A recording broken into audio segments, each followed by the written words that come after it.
முதல் வாசகம். ஒருவரின் குற்றம் அனைவருக்கும் தண்டனை தீர்ப்பானது போல, ஒருவருடைய ஏற்புடைய செயல் விடுதலை தீர்ப்பானது. திருத்தூதர் பவுல் ரோமியருக்கு எழுதிய திருமுகத்திலிருந்து வாசகம். அதிகாரம் 5 இறைவசனம் 12 மற்றும் 15 மற்றும் 17 முதல் 19 முடிய மற்றும் 20 முதல் 21 முடிய. சகோதரர் சகோதரிகளே, ஒரே ஒரு மனிதன் வழியாய் பாவம் இந்த உலகத்தில் நுழைந்தது. அந்த பாவத்தின் வழியாய் சாவு வந்தது.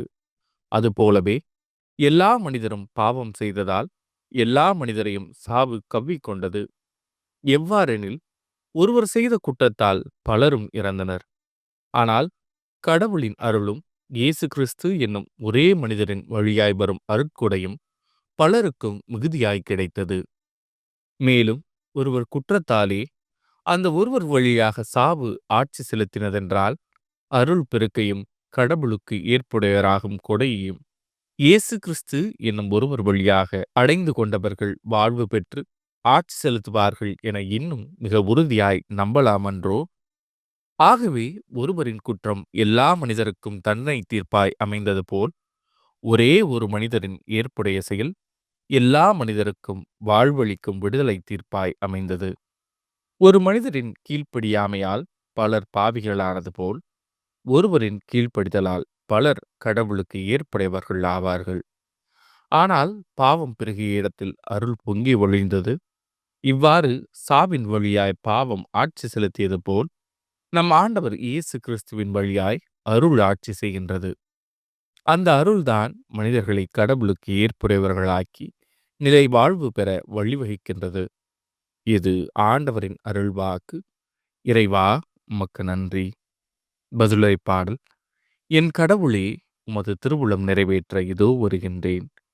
பழியையும் காணிக்கையையும் நீர் விரும்பவில்லை. பழியையும் பாவம் போக்கும் பழியையும் நீர் கேட்கவில்லை.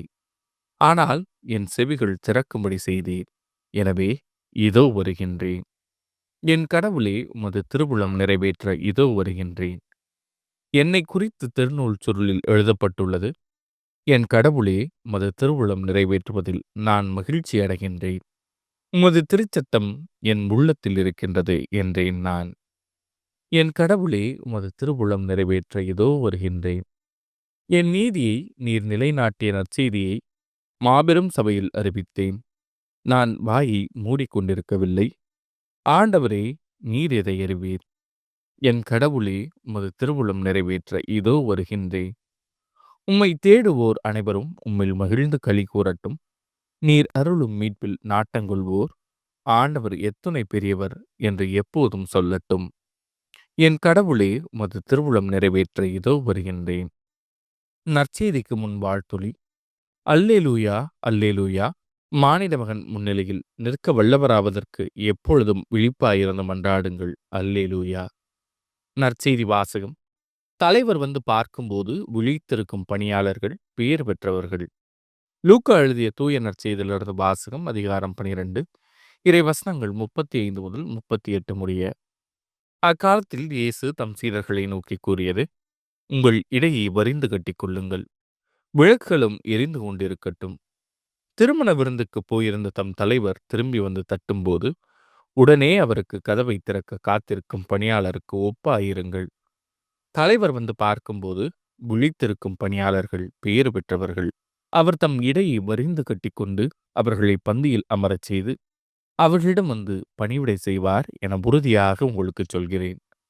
தலைவர் இரவின் 2ஆம் காவல் வேளையில் வந்தாலும் 3ஆம் காவல் வேளையில் வந்தாலும் அவர்கள் விழிப்பாயிருப்பதை காண்பாரானால் அவர்கள் பேறு பெற்றவர்கள்.